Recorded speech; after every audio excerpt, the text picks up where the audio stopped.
Olá, pessoal, boa noite, sejam muito bem-vindos à Jornada Acadêmica Multidisciplinar em Saúde, JOAEMS 2022. Hoje iremos falar um pouco sobre a prescrição dietética na doença renal crônica, no tratamento conservador, com ênfase em cetodieta. Eu me chamo Micaele Alves e sou nutricionista formada pelo Centro Universitário Unifacisa, na cidade de Campina Grande, Paraíba. Atuo na área de nutrição clínica e possuo experiência na atenção à saúde do idoso. Essa é a nossa agenda, onde a gente vai abordar um pouco de início a introdução à doença renal crônica. Em seguida, falaremos um pouco sobre os conceitos e objetivos da cetodieta. E, por fim, falaremos um pouco sobre evidências científicas para a prescrição dessa cetodieta. A doença renal crônica ela é conceituada como dano na estrutura ou uma redução na funcionalidade renal, presente por mais de 3 meses, 3 meses ou mais, com complicações adversas à saúde. Então, na DRC, observa-se uma perda permanente, irreversível, ou na estrutura ou na função renal. As principais causas seriam diabetes, hipertensão, doenças cardiovasculares, glomerulonefrite, podem ser induzidas por lúpus, ou nefropatia por imunoglobulina A, e doença renal policística, sendo o diabetes e a hipertensão as maiores causas de DRC.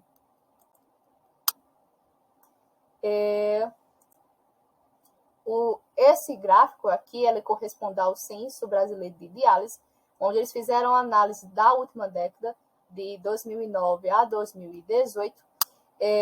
Nesse centro, ele mede na população quantas pessoas já fazem uso de diálise, né?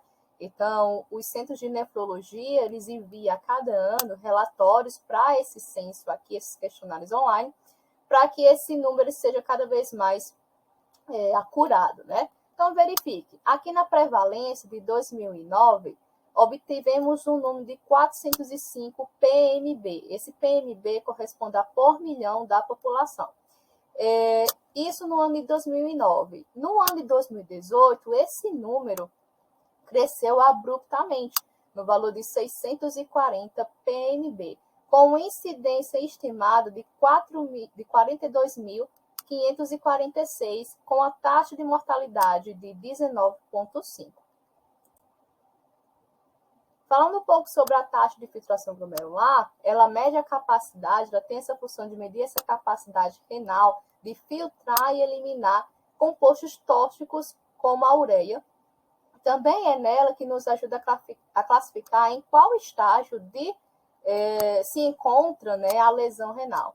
Ela é medida por clearance de creatinina, medida por depuração, de creatinina, usa-se a urina 24 horas, se coleta, a urina de 24 horas e também dosa a creatinina sanguínea. Porém, utilizar o clearance, a depuração de creatinina, possui algumas limitações, a saber, uma coleta imprecisa de urina, ela pode resultar também numa superestimação dos resultados e, assim, favorecer uma interpretação errônea do mesmo, como também uma queda na taxa de filtração glomerular e um aumento nessa secreção de creatinina também pode induzir ao erro da interpretação desse resultado. Pensando realmente em aumentar a acurácia desses valores, surgem algumas equações preditivas. E a mais utilizada é a CKD-EPI, que é uma equação utilizada no meio médico para adultos. Ela vai ajudar a melhorar a questão de resultados em relação à acurácia do mesmo. Mas, mesmo assim, por ser uma equação, ela possui algumas limitações em populações específicas, a saber, paciente diabético, que tem uma TFG muito alta, mulheres grávidas, lactantes também, e asiáticos. Também pode favorecer com que esse resultado ele possa ser superestimado. Esse é um print de tela, no qual eu tirei do Guia de Nutrição em Doenças Renais, 2017, onde ele mostra aqui essa fórmula da CKD-EPI, aonde a gente vai verificar etnia e sexo, feminino, masculino, se é negra, branca ou outra, creatinina sérica, e através desses valores, jogamos aqui através de resultados desses valores, jogamos nessa equação e obteremos o resultado. Como eu falei, a taxa de filtração glomerular, ela também classifica o grau da redução renal, e percebam que a KDIGO de 2012, ela traz tanto o prognóstico em relação à taxa de filtração glomerular, como também de albuminúria, visto que, ao decorrer que a taxa de filtração glomerular ela diminui, as taxas de albuminúria, ou seja, proteinúria, ela começa a aumentar.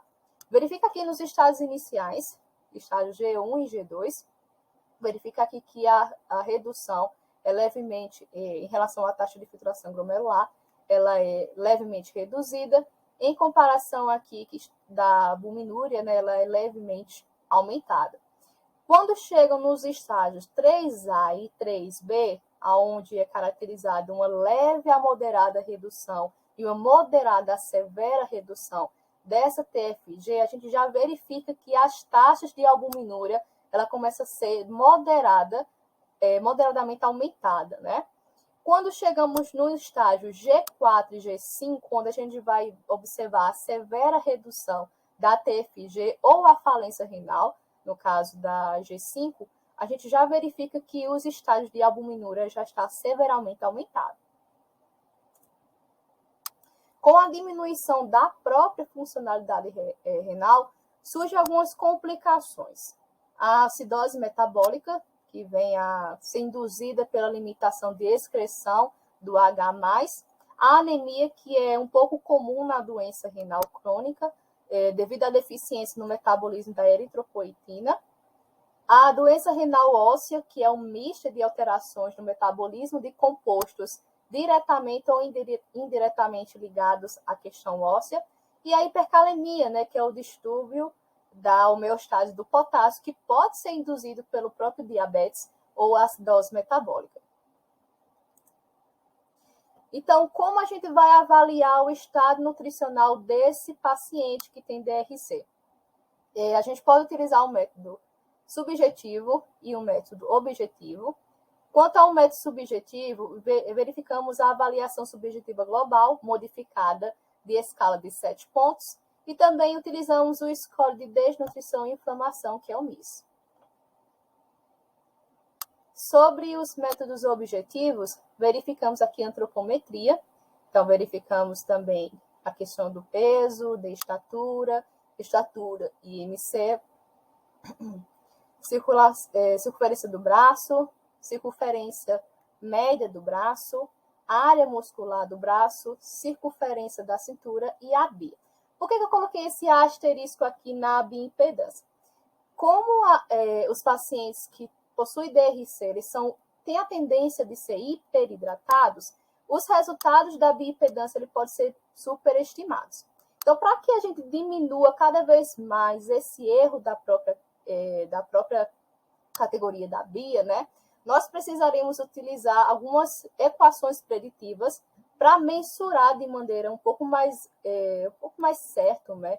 Ter uma acurácia melhor nesses valores e utilizar algumas informações que essa bioimpedância ela pode nos dar, como o ângulo de face, a reatância, a resistência. Então, iremos pegar esses resultados e jogar em equações preditivas para que essas nos dêem um valor mais exato da mensuração da massa magra desse paciente, né?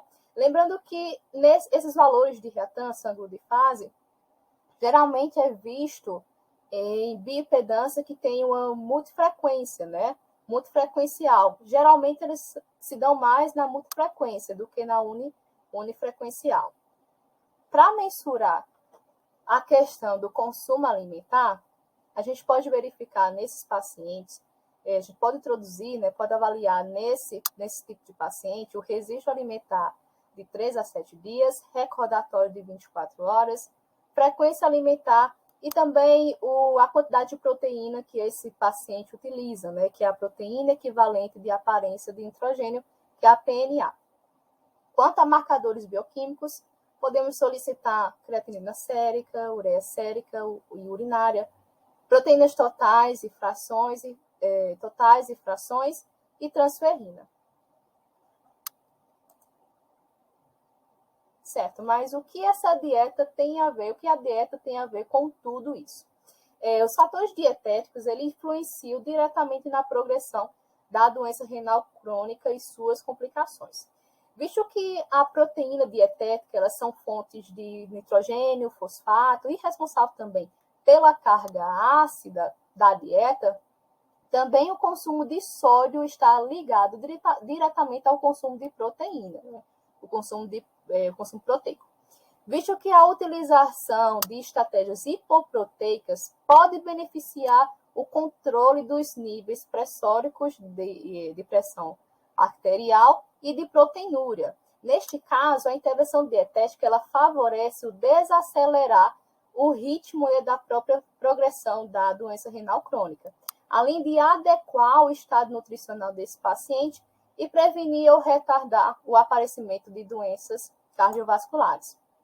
Para que a gente prescreva de maneira mais assertiva, né, nós precisamos determinar alguns passos. Como, por exemplo, a prescrição dietética ela vai depender do estágio de filtração glomerular desse paciente, se esse estágio ele é proteinúrico ou não, alguns resultados bioquímicos de micronutrientes, como, por exemplo, potássio sérico, fósforo sérico, né?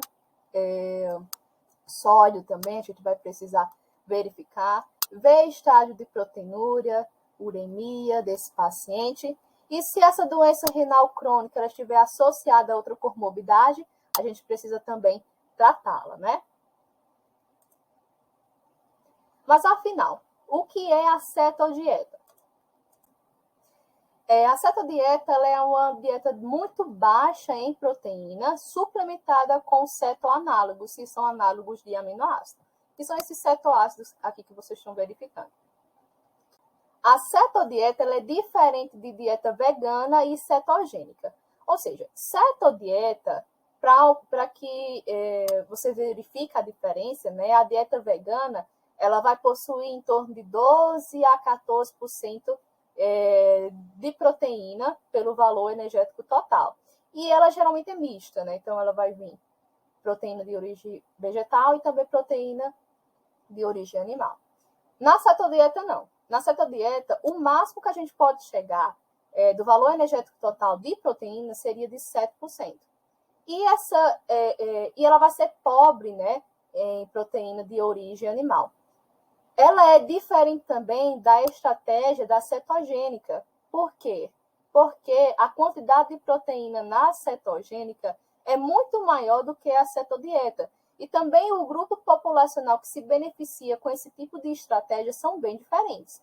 Aqui na cetogênica a gente pode ver pacientes com SOP, com certa resistência à insulina, obesidade mórbida. E aqui não, aqui na cetodieta a gente vê exclusivamente paciente renal crônico em estágio 3A, né, A3, A5, e que seja metabolicamente estável. Então, a população são diferentes. Falando um pouco sobre os cetoanálogos, como eu falei anteriormente, eles são análogos de aminoácidos, sintetizados a partir de aminoácidos de cadeia ramificadas, que são os famosos BCAA, e eles são utilizados dessa seguinte forma. A gente vai ter que pensar agora, lembrar um pouco da bioquímica, do metabolismo de proteínas, lembrar que vai ter transaminação, desaminação e ciclo na ureia, e através da desaminação, onde vai retirar aí o grupamina, né, do aminoácido, e esse grupamina ele vai gerar amônia, e da amônia a gente vai ir para o ciclo da ureia, gerar ali a ureia, que é um composto volátil, e para a excreção, né? Nesse caso, os cetoanálogos ele faz a reutilização desses aminoácidos, fazendo com que eles ligam, né, esses análogos, eles ligam ao grupamina, não gerando o composto nitrogenado, e assim vai inibir o ciclo da ureia, né? Por essa razão, vamos obter, né, uma quantidade menor de ureia para excretar. Como seria a logística aqui dos cetoanálogos, né? Seria um comprimido para cada 5 kg de peso, logo após refeições hipoproteicas, 3 vezes ao dia. Na logística aqui da nossa prescrição dietética, como seria distribuir tudo isso? Como iremos calcular, né? Calcularemos da seguinte forma. A princípio, precisamos saber o cálculo do número de comprimidos de cetoanálogos. Isso se dá através da divisão do peso por 5 kg. Quanto ao valor, o VET, né, o valor calórico da dieta, nós utilizaremos o peso. O peso ele pode ser o adequado, se esse peso for realmente adequado, pode ser o peso atual, né? Depende muito do estado do nutricional desse paciente.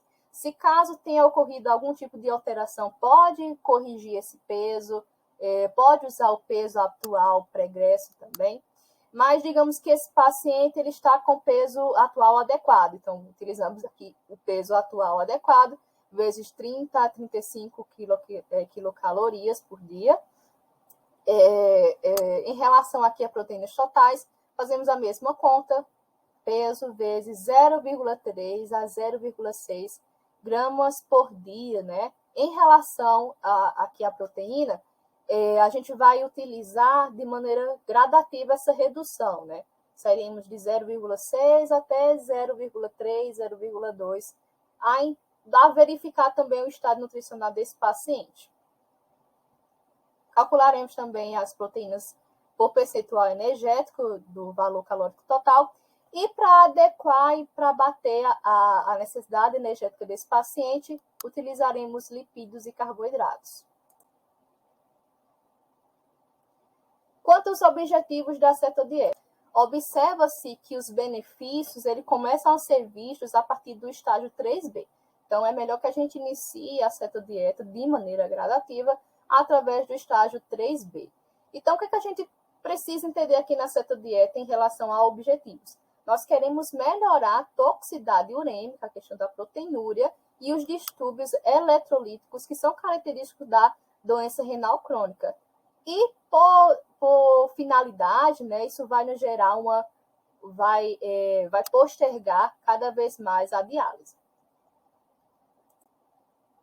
Os benefícios, né, como eu falei, vou ter um melhor controle na ureia sérica e proteinúria, postergar a diálise, controle da acidose metabólica, manutenção do estado nutricional do meu paciente. Também vou ter um controle melhor da resistência à insulina, visto que a partir do estágio 3A, 3B do meu paciente com DRC, começa a verificar que ele tem uma certa resistência à insulina através do teste de OMA, né?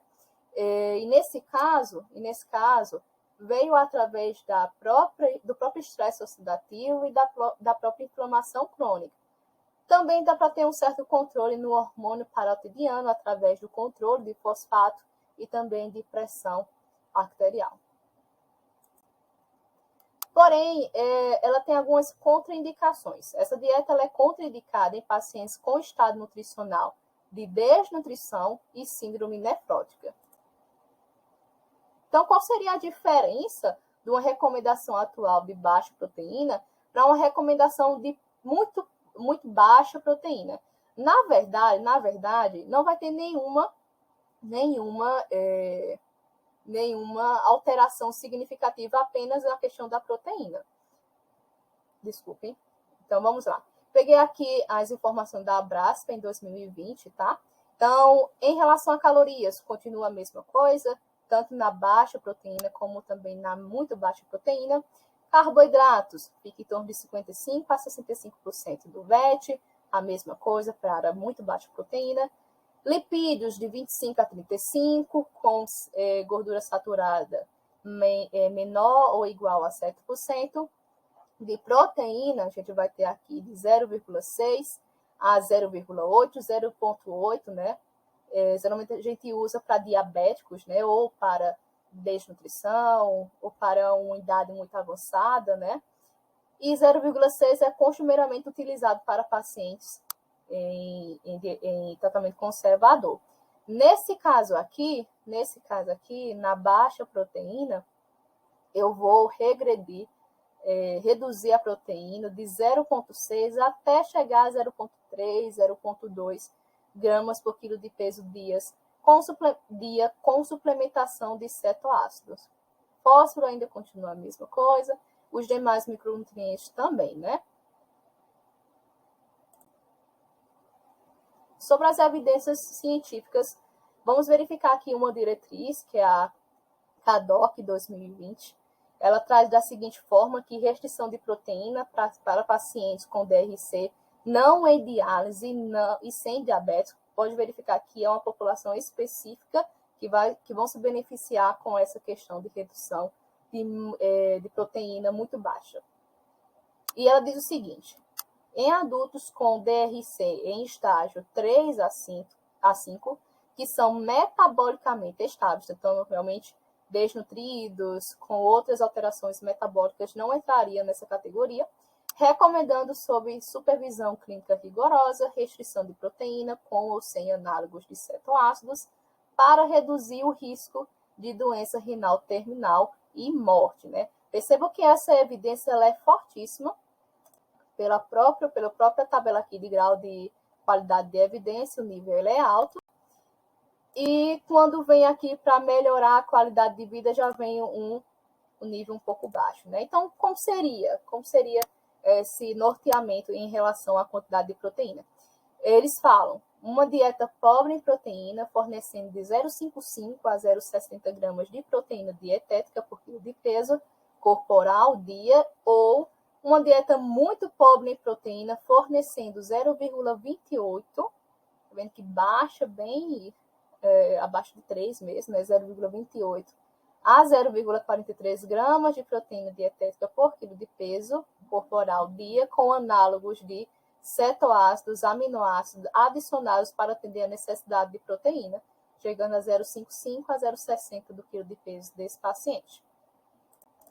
A própria Braskem também, ela faz essa recomendação. Só que ela faz essa recomendação para pacientes que já estão no estágio G4 a G5 e é a partir de 0,3 gramas por quilo de peso, né?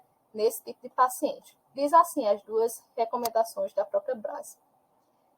A recomendação de proteína para adultos com DRC seria de 3,5, DRC no estágio 3 a 5 é de 0,6 a 0,8 gramas por quilo de peso dia, com aporte energético adequado. A variação mais baixa, ou seja, 0,6, seria para preservação da função renal desse paciente sem risco nutricional. A taxa mais elevada seria para o objetivo aqui de um paciente, o objetivo da necessidade dos pacientes diabéticos, desnutrição ou idade avançada ou com complicações de alto risco, né? Seria aqui o 0,8.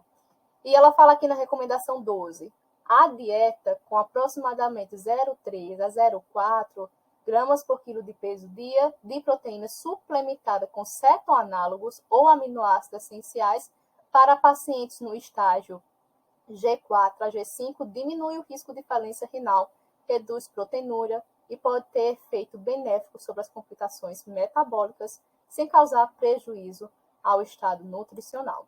Nós verificamos anteriormente, através das duas diretrizes, né, que o paciente diabético ele não entra nessa recomendação de cetodieta, né? Perceba pelo aqui do CADOC, né, perdão, como também da Braskem, eles não realmente indicam para pacientes diabéticos.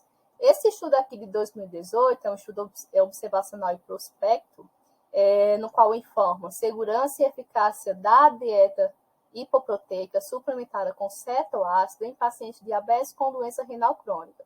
Ele objetivou, o pessoal aqui, né, os autores, objetivou investigar o impacto do estado nutricional em relação a uma dieta hipoproteica, né, verificando a questão de glicose, a questão aí em si do diabetes. Então, foram verificados aí 197 pacientes, um N de 197, da onde desses 197, 81 eram com DM, né, e o não DM 116. A intervenção é uma dieta de baixa proteína, 0,5 a 0,6, suplementada com cetoácidos, uma mistura de aminoácidos e cetoácidos da empresa Ketosteril, Fresenius Kabi, onde eles faziam a utilização de um comprimido por quilo aqui de peso, né, de 5 a 7 kg do peso corporal dia, durante 1º de janeiro de 2010 a 1º de agosto de 2013. Esses são os critérios de inclusão e exclusão desses pacientes. Lembrando que esse foi um estudo randomizado, né? Mas, porém, não foi duplo cego, nem monocego, nem triplo cego. Então, todo mundo está sabendo ali quem estava recebendo, o observador, o estatístico, todo mundo estava sabendo ali o que era placebo ou não, né? E os critérios daqui foram idade mais de 18 anos, a DRC ela teria que estar no estágio 3, a partir do 3 ou superior, teria que estar pelo menos acompanhado 6 meses no ambulatório de DRC, e a função renal ela teria que estar no mínimo 30%, né, nos últimos 3 meses, não podia ter uma variação maior, né, nos últimos 3 meses. Os critérios de exclusão foram o consumo prévio de um remédio aqui, LPDCA, ou seja, uma dieta já suplementada, muito baixa, suplementada com cetoácidos, está grávida ou lactante, né? Ou está na lactação, tem um histórico de diálise ou transplante renal, malignidade, insuficiência cardíaca, desnutrição. Então, tudo isso daqui ele foi excluído. Então, eles verificaram, a princípio, durante 6 meses, esses 197 pacientes, durante 6 meses, e depois eles ficaram dando apenas orientações, verificações a cada 6 meses, durante mais ou menos 3 anos, né? 3 anos e alguns meses. O que eles observaram? No primeiro 6 meses, que foram o mês, né, os meses para estudo, eles verificaram aqui, em relação.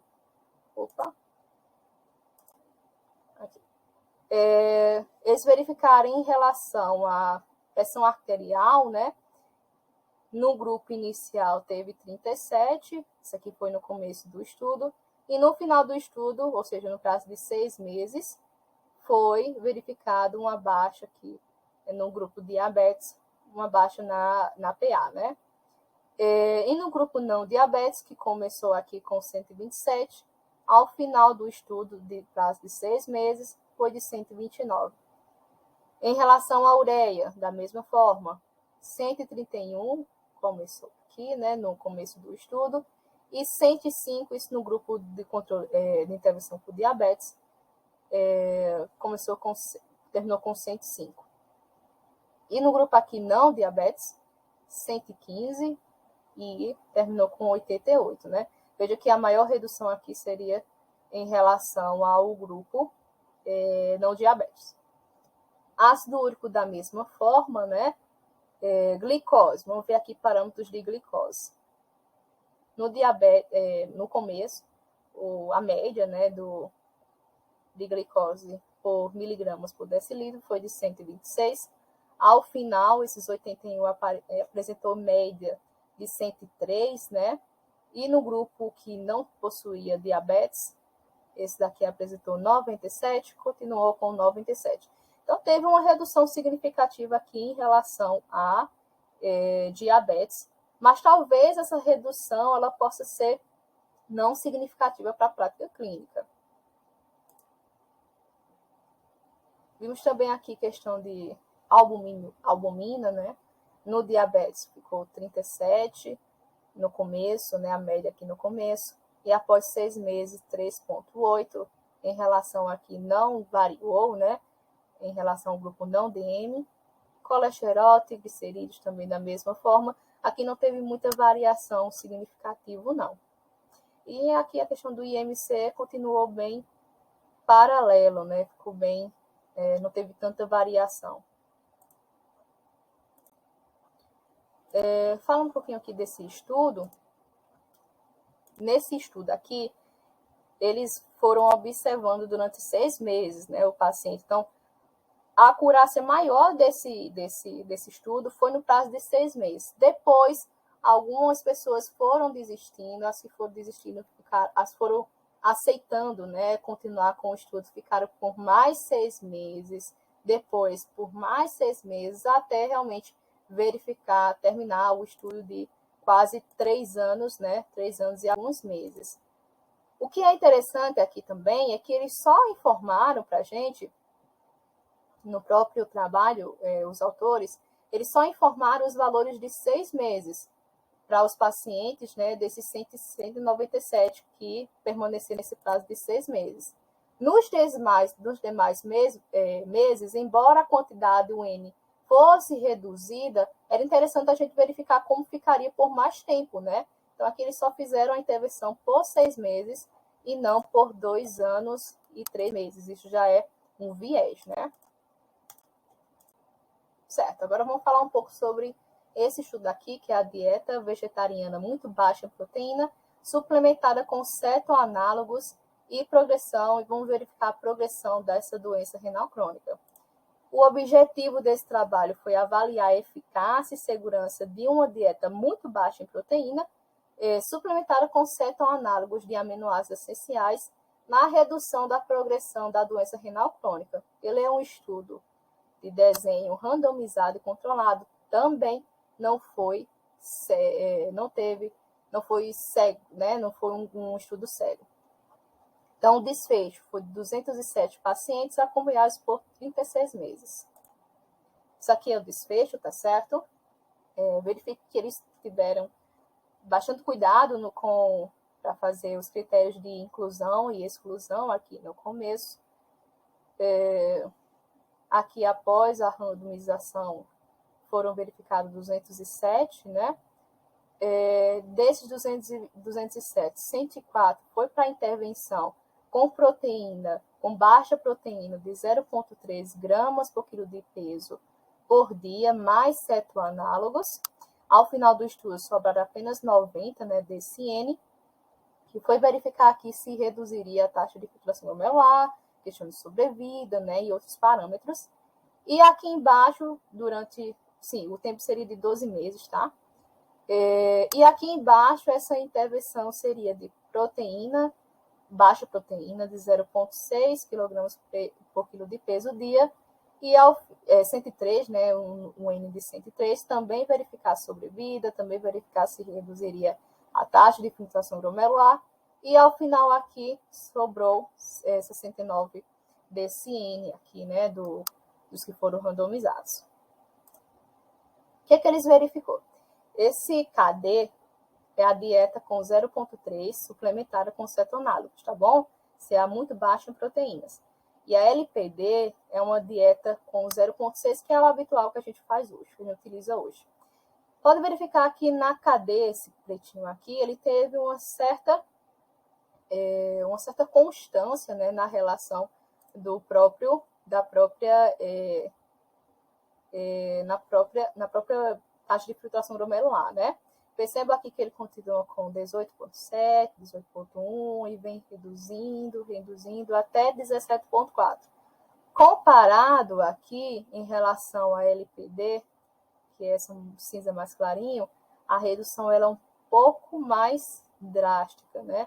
Ela sai de 18, aí vem 17, depois chega a 16 aqui em relação ao 9º mês, né? E depois baixa até o 15, né? Em relação a essa taxa de filtração glomerular. Em relação a bicarbonato, a dieta LPD, né, que é a dieta com 0,6, se manteve no segmento bem constante, enquanto a KD nos segmentos aqui de bicarbonato se manteve crescente, né, nesse caso aqui. Isso aqui é a questão de proteína, em relação à proteína. A quantidade de proteína, se ela foi reduzida, então ela iniciou aqui todo mundo com ponto de corte de 0,6 na dieta LPD e na dieta KD, eles começaram com um ponto de corte de 0,3 e foi gradativamente reduzindo essa questão de proteína, né? E da mesma forma aqui com aquela dieta hipoproteica, eles foram reduzindo de 0,6 até chegar, deu um aumento aqui, né? Até chegar a 0,59, que é aquele que a gente verificou aqui. Quando utilizou 0,59, essa taxa ela baixou para 15, né? E aquela que utilizamos 0,29, essa taxa de filtração ela se manteve mais ou menos constante, né? Então vamos verificar agora os resultados. Em termos médios, né, ou seja, aqui em relação ao começo e ao final do estudo, em relação à taxa de filtração glomerular, no começo, o grupo que fez suplementação com dieta muito baixa em proteína teve uma média de 18, né, ml por minuto de taxa de filtração glomerular, enquanto no final esse número ele reduziu para 15,1 em relação à taxa de filtração glomerular. Comparado aqui com o grupo que fez a intervenção com 0,6 de proteína, sem suplementação, que começou com um desfecho de 17,9, né? E terminou com o fim do estudo com o desfecho de 10,8. Em relação à proteinúria, você veja aqui que é mais significante aqui no contexto da LPD, né? Essa redução. A proteinúria, obtivemos aqui no começo do estudo, para o grupo que estava fazendo suplementação, 0,88, né? E no final, 0,78. E para o grupo que fez apenas a baixa proteína, começando por 0,88 e terminou com 0,67. Em relação à pressão arterial, começamos com 0,86 e no final 90 em relação ao grupo que fazia suplementação, e o grupo que não fazia com dieta baixa proteína teve 93 no começo e no final 87. Em relação aqui à ureia sérica, também tivemos uma redução em relação ao grupo que fez uma ingestão de muito baixa proteína com os cetoanálogos, e aqui com o grupo que só fez a baixa proteína, né? Então, verifique que foi maior aqui para o grupo que fez uma velocidade, um valor de proteína um pouco maior do que esse grupo aqui que só fez suplementação e dieta muito baixa proteína. Ácido úrico também, cálcio ficou bem estável, não variou muito, né? Então, o que concluímos? Concluímos que a cetodieta suplementada com cetoanálogos pode ser uma aliada para postergar a diálise em pacientes não diabéticos, de acordo com a maioria dos estudos. Além disso, melhora aspectos eletrolíticos comuns à doença renal crônica, porém não há, até o presente momento, nenhum estudo, né, que avalie por mais tempo, né, a respeito da qualidade de vida desses pacientes. Até também verificar que esses estudos, né, eles não são cegos, né, eles não tem nenhum cegamento, o que pode ocorrer aí no maior risco de viés. Quais são os pontos negativos aqui em relação à cetodieta, né? É a quantidade de comprimidos de cetoanálogos, se vai ser por cada quilo de peso, cada 5 kg de peso, né? Você vai fazer essa divisão. Então, um adulto de 70 quilos, que pesa em torno de 70 quilos, ele vai utilizar de 4, mais ou menos 4, 8, né, comprimidos de cetoanálogos. E o valor monetário que essa dieta suplementada ela vai realmente oferecer para o paciente. Então, fazer uso de cetoanálogos não é barato. E também a aceitação do novo padrão alimentar. Por exemplo, o paciente ele já faz a utilização de vários remédios, né, de vários medicamentos. E você ainda colocar uma carga muito maior de medicamentos para esse paciente, isso acaba realmente interferindo a adesão a esse tipo de dieta. Esse é um caso clínico, pessoal. Esse é um paciente que acabei atendendo no estágio, né, nas 2 primeiras consultas, eu acabei atendendo esse paciente no estágio, Era do sexo masculino, 82 anos, possui peso de 64,9, altura de 1,66, IMC adequado. Ele está no estágio 3B da doença renal crônica, tem insuficiência cardíaca, DPOC, não é diabético, não é hipertenso e está sem edema. Nesse caso, nesse paciente aqui, a gente tem que fazer realmente uma intervenção muito forte com ele, porque, de certa forma, ele era um pouco teimoso para aceitar realmente as orientações que a gente passava para o mesmo, né? Então, a gente teve que ir devagar com ele, principalmente nas 2 primeiras consultas. Esse foi o parâmetro. No dia 29/6 foi quando ele se consultou conosco, né? Ele estava pesando 60,5 kg, e no dia 17/12 ele havia perdido 2,5 kg, né? Então, a gente teve que correr para aumentar aí o aporte energético dele para a gente suprir essa questão da necessidade energética do paciente. Em contrapartida, quando voltou para o dia 8/2, agora, né, recentemente, ele já estava com peso bem mais adequado. Em ambas as partes, a classificação do IMC estava com peso adequado.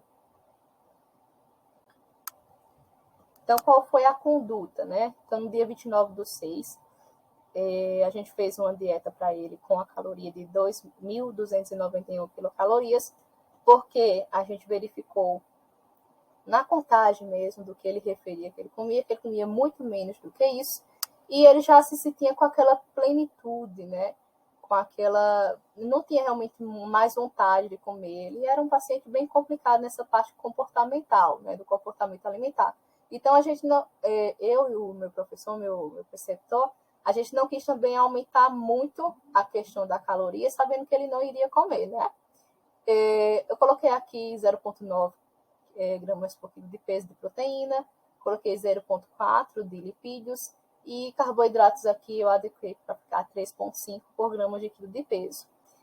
No dia 17/10, ela havia perdido 2,5 kg, então a gente aumentou a dosagem aqui, tanto de proteína como também de calorias, para realmente resguardar esse paciente em relação ao estado nutricional do mesmo, né, para que ele não seja desnutrição. No dia 8/2, que foi agora recentemente, esse paciente ele já ganhou, né, os 2,5 kg, e daí então a gente diminuiu novamente a taxa de proteína, ficou para 0,9, lipídio a gente colocou para 1,0, carboidratos ficamos ali de 4,5 e as calorias a gente colocou de 29,6 quilocal por quilo de peso. A partir do dia 17/10, né, dessa consulta do dia 17/10, a gente começou a fazer a suplementação de ômega 3 por 3 meses, e na última consulta a gente introduziu uma suplementação com insulina, né, durante 30 dias.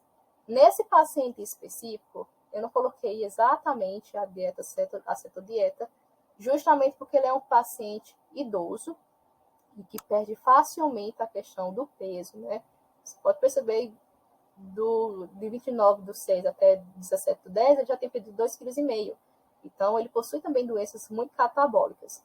Com isso, a gente decidiu não fazer a dieta cetogênica por enquanto, né? É lógico que agora, quando ele voltar novamente para a consulta de retorno, eu vou verificar como está o estado nutricional dele, para que a gente diminua ainda cada vez mais essa questão da proteína, né? Até chegar em um momento assim de 0,6, 0,5, de acordo com esse tipo de paciente. E se ele tiver com o estado nutricional adequado para fazer isso. Pessoal, é isso. Eu deixo aqui as referências. Vocês podem escanear esse QR Code, vai abrir uma parte lá no meu Drive, onde vai ficar, né, algumas referências que eu utilizei. E é isso, pessoal. Eu agradeço a atenção de vocês. Qualquer dúvida, críticas, sugestões, me manda um e-mail ou me chama lá no Instagram, tá? Agradeço a galera do JOAMs 2022. Fico muito grata pelo convite, tá? Tchau, tchau.